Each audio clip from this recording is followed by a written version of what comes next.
How many men can drop what's important to them, what they believe, and serve a power that they haven't seen? Give up their life, all the things that they have and do and believe, and giving your time to the Most High. I don't have free time no more. Shalom. It's the priest of ZAQAN back at you with another lesson. And I pray this lesson is edifying to the lambs, the sheep of YAHAWAH BAHASHAM, YAHAWASHI BAHASHAM, YAHAWAH and double honors, to the elders, apostles, and bishops of Great Millstone, and like-minded brothers who's teaching the same doctrine.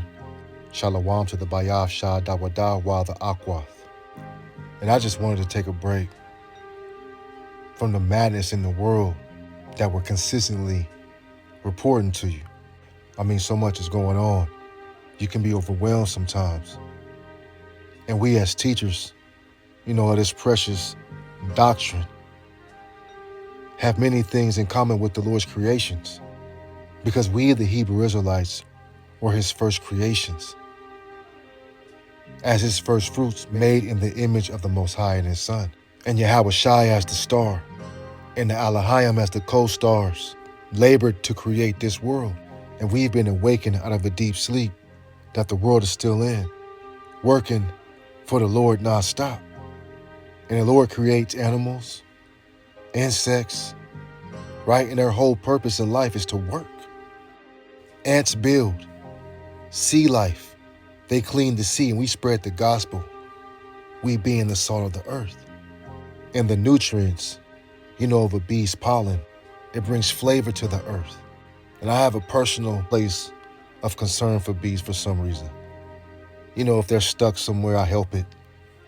I've had bees fly up to my screen at my home and they'll stay there for hours. I find myself nursing it with raw organic honey. And nectar acts as a prebiotic. I'm not a beekeeper. It's just something that I do. But the labor of a bee, the labor of this work, it's a part of the awakening John 2 confirms, right? We were sent by the Father to use the plow and work. You're following the works of the King of all kings, right? This is 2 Timothy 2:6. The husbandman that laboreth must be first partaker of the fruits, right? So YAHAWASHI is the first fruit. The first spirit created, and the elect was with him in the beginning. And we will be with him in the end, as the book of Revelations, the 14th chapter says. All right, I'll get it. This is Revelation 14:4. It says, "These are they which were not defiled with women, for they are virgins," which means they weren't defiled with false doctrines and the things of this world. "These are they which follow the Lamb, whithersoever he goeth." These were redeemed from among men, being the first fruits unto God, unto the Lamb. The elect redeemed being the first fruits of the Lamb. And how does a fruit get its flavor? Life that was created with the Elohim, right? The application of his creations. It has a considerable correlation with his elect.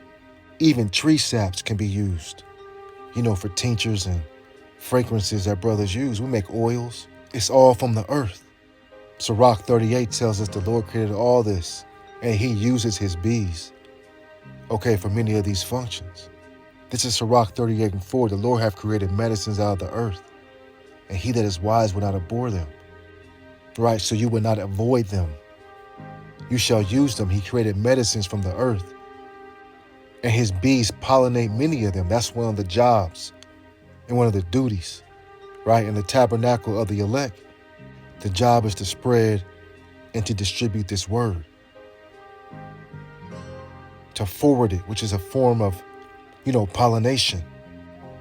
Reminds me of Ezekiel 37, when the dead were made alive in the spirit as a bee that brings forth the sweet fragrances of a flower. And it just outlines the blueprint of the Lord's design. He is complete control of all things. He controls every little step you take. Man's going all the way of the Lord, so we are programmed to follow him. Just like the Lord's 2/3 are programmed to follow the prince of the air. Esau is programmed to be the wicked.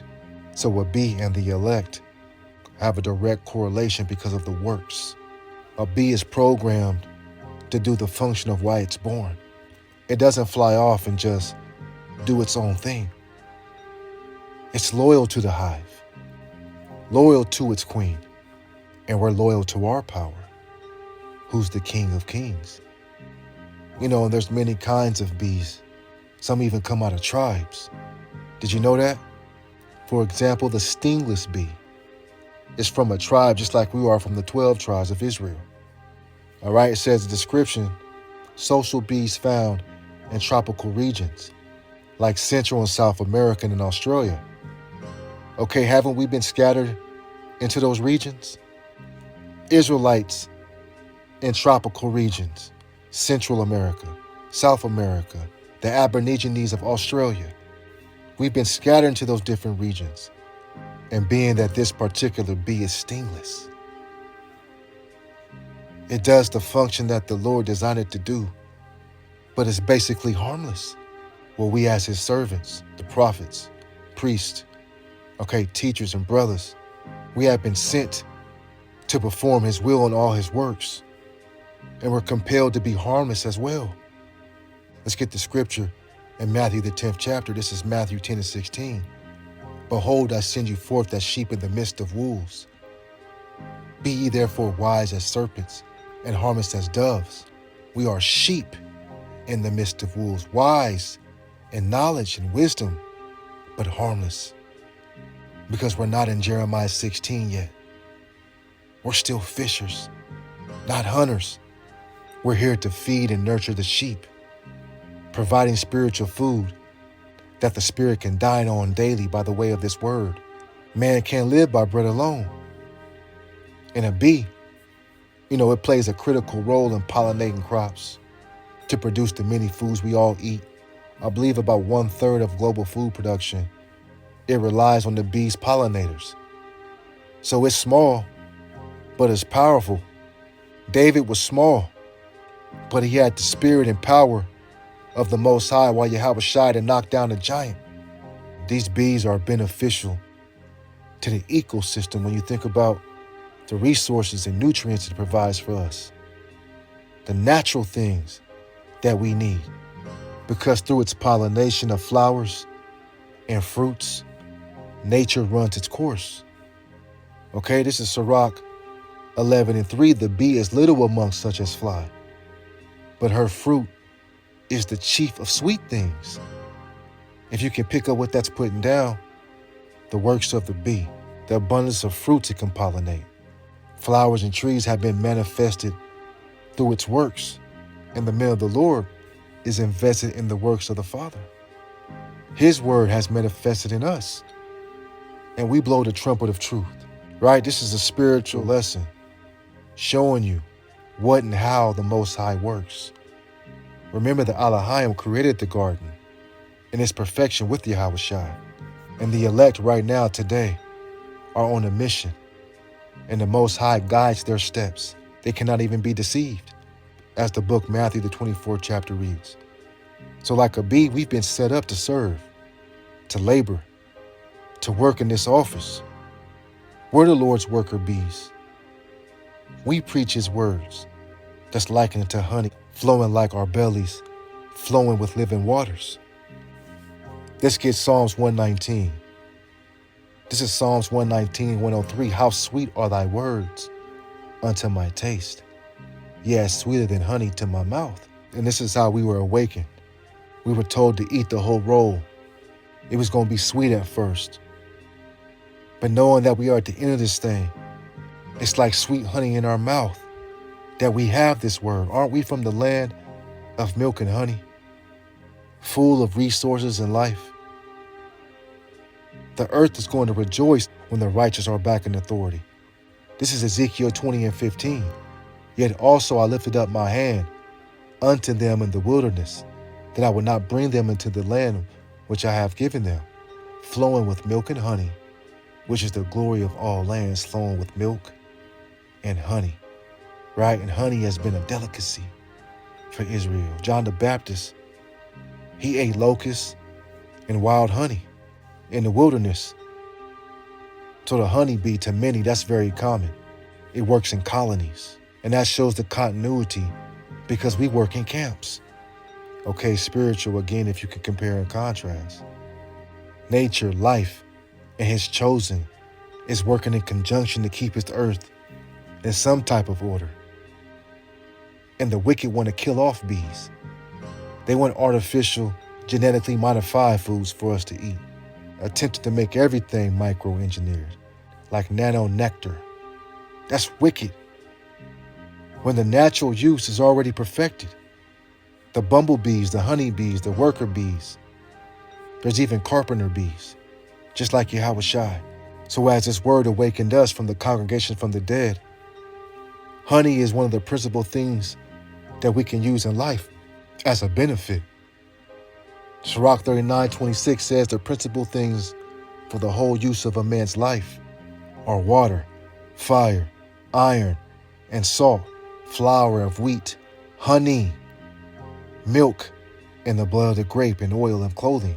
These are the things that all a man needs. In the earth, it provides on its own. It replenishes itself, but it's being destroyed by Esau, Edom. The bee itself, one of the main duties of this creature, okay, is pollination. So bees are vital pollinators, supporting 80% or 85%, I believe, of the global food crops and wild plants. And now it's endangered, again, by these same wicked people. But now it's endangered. And we're endangered. But everlasting rule is up next. The labor and the works and the belief, and the faith is a gift that's going to follow us.